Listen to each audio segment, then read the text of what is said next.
Detection start होगी 5 second बाद। Start. महोदय, आज के इस समारोह का अपना अलग महत्व है। पंचायत भारतवर्ष की एक बहुत पुरानी संस्था है और जैसा अभी कहा गया, इन्हीं पंचायतों के कारण ही भारतवर्ष अब तक जीवित रह सका है। हम पर बाहर से बार बार आक्रमण हुए, विदेशियों की विजय हुई, पर ग्राम पंचायतें अपने स्थान पर ज्यों की त्यों बनी रही। अंग्रेजी शासन के विस्तार के फलस्वरूप अन्य संस्थाओं के बिखर जाने के साथ साथ ये पंचायतें भी नष्ट हो गई।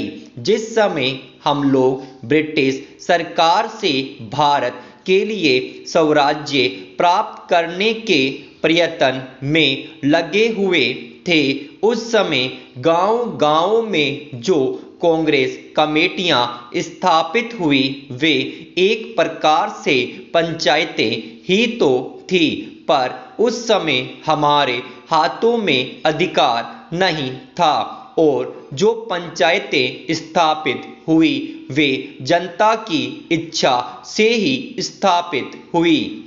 हमारे हाथों में जब अधिकार आया तो उस समय ये ग्राम पंचायतें सभी स्थानों पर थी। संविधान बनाते समय भी यही सोचा गया कि ऊंची व्यवस्थापिका सभाओं तक पहुंचने के लिए पंचायतें ही सबसे पहली कड़ी होगी। उसके बाद सभी प्रदेशों और राज्यों की सरकारों ने पंचायत संबंधी कानून पास किए और पंचायतें स्थापित होने लगी। इस समय प्राय सभी राज्यों में पंचायतें हैं। यह दूसरी बात है कि कहीं पर उनका काम भली भांति चल रहा है और कहीं उतने सुचारू रूप से नहीं चल रहा। आज यह सुनकर मुझे बहुत प्रसन्नता हुई कि आपके इस राज्य में पंचायतों को ठीक रूप से चलाने पर बड़ा जोर दिया जा रहा है। जिनका काम सबसे अच्छा और सुंदर समझा जाता है, उनको पुरस्कार दिया जाता है। इसलिए मैंने आपकी ओर से आज 2-4 पंचायतों के मुखिया लोगों को अनुदान दिया। मैं उनको बधाई भी देना चाहता हूं कि उनका काम 4000 ग्राम पंचायतों में सबसे अच्छा समझा गया। हमें यह स्मरण रखना चाहिए कि पहले की हमारी पंचायतें क्यों मिट गई। हमारे देश में पंचायतें परंपरा से चली आ रही थी। अंग्रेजों ने भी मुक्त कंठ से इस बात को स्वीकार किया कि भारत का प्रत्येक गांव गणराज्य था, पर एक समय आया जब गांव स्वतंत्र गणराज्य न रहे और देश परतंत्र हो गया। इसका कारण हमें कमजोरियों का आना था। हमें उन कमजोरियों से अभी भी बचते रहना चाहिए, जिससे फिर से वह दिन न देखना पड़े। वह कमजोरी थी उन पंचायतों का संकीर्ण दृष्टिकोण। लोगों ने पंचायतों की परिधि के क्षेत्र को ही अपना देश माना और इस कारण जब एक पंचायत पर आक्रमण हुआ तो दूसरी पंचायतों ने उसकी रक्षा में हाथ बटाना अपना धर्म नहीं समझा। इसी प्रकार विदेशियों ने एक एक पर आक्रमण करके सारे देश पर अपना अधिकार कर लिया। हमारे शत्रुओं ने हमारे पारस्परिक वैमनस्य और भेदभाव से भी लाभ उठाया। अभी हाल में जब भाषावार राज्यों का प्रश्न उपस्थित हुआ तो गांव की छोटी छोटी पंचायतों ने जैसी समितियां प्रकट की, उनसे यह स्पष्ट हो गया। महोदय, अन्य उद्योगों और प्रत्येक राष्ट्रीय गतिविधि की भांति समाचार पत्रों को भी समय समय पर बदलती हुई परिस्थितियों के अनुरूप बनना होता है।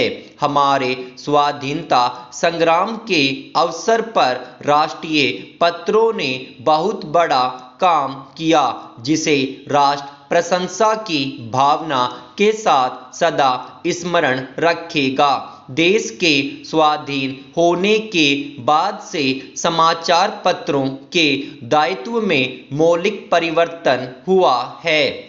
देश से विदेशी सत्ता के जाते ही शासन तंत्र राष्ट्र के प्रतिनिधियों के हाथ में आ गया। यह स्वाभाविक था कि इस परिवर्तन के बाद सभी समाचार पत्र अथवा उनमें से अधिकांश अपनी नीति पर पुनर्विचार करें। इन 9 वर्षों में अधिकांश पत्रों ने इस दायित्व को सुचारू रूप से निभाया है। मैं यह प्रसन्नता से स्वीकार करता हूं कि पत्रों ने राष्ट्रीय महत्व के प्रश्नों पर सरकार का समर्थन कर उसका बल ही नहीं बढ़ाया, बल्कि जब कभी विचार स्वातंत्र्य और सच्चे मतभेद की मांग हुई तो पत्रों ने आलोचना का आश्रय भी लिया। किसी भी पत्र का मूल्य अंतोगत्वा महत्वपूर्ण प्रश्नों पर उसके निर्भीक और निष्पक्ष विचारों के आधार पर ही आंका जा सकता है। मैं समझता हूँ एक साधारण पाठक की दृष्टि में आदर्श समाचार पत्र वही है जो निष्पक्षता तथा निर्भीकता से सभी उचित बातों का समर्थन करे और प्रत्येक अनुचित कार्यवाही की निंदा करे। ऐसे देश में जहां विचार स्वातंत्र्य की पूर्ण व्यवस्था है, समाचार पत्र ही अपने निष्पक्ष तथा वस्तुगत मूल्यांकन से जनता का पथ प्रदर्शन कर सकते हैं। यह काम उतना ही आवश्यक है जितना जनसाधारण में संवादों का प्रसार करना। भारत में समाचार पत्र उद्योग लगभग 100 वर्ष पुराना है। इस काल में पत्रों ने बहुत प्रगति की है और शक्ति तथा यश का उपार्जन किया है, किंतु जब हम भारतीय पत्रों की दूसरे प्रगतिशील देशों के पत्रों से तुलना करते हैं तो हम बहुत सी बातों में, विशेषकर प्रकाशन संख्या की दृष्टि से, अपने पत्रों को बहुत पिछड़ा हुआ पाते हैं। लघु प्रकाशन संख्या का प्रमुख कारण हमारे देश में साक्षरता का भारी अभाव है। यह हर्ष का विषय है कि कुछ समय से पत्रों की प्रकाशन संख्या बराबर बढ़ती जा रही है और देर सवेर उसकी दूसरे देशों के पत्रों की प्रकाशन संख्या से तुलना की जा सकेगी। यह कहना असंगत न होगा कि समाचार पत्र उद्योग दूसरे उद्योगों से कुछ भिन्न है। वास्तव में इस उद्योग और दूसरे उद्योगों में यदि कोई सामान्य बात है तो यही कि दोनों ही की गणना उद्योगों में होती है। इसके अतिरिक्त समाचार पत्रों और अन्य उद्योगों में बहुत कुछ भेद है। किसी भी उद्योग पर राष्ट्रीय संगठन और राष्ट्र के लोगों के विचार, उनके लक्ष्य तथा महत्वाकांक्षाओं को व्यक्त करने का इतना भारी उत्तरदायित्व नहीं जितना समाचार पत्र उद्योग पर है।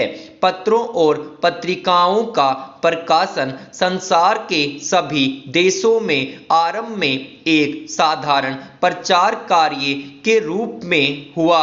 उस समय यह कार्य आर्थिक लाभ से ऊपर था। धीरे धीरे जैसे पत्रों के पाठकों तथा ग्राहकों की संख्या बढ़ती गई और पत्र विज्ञापन का माध्यम माने जाने लगे,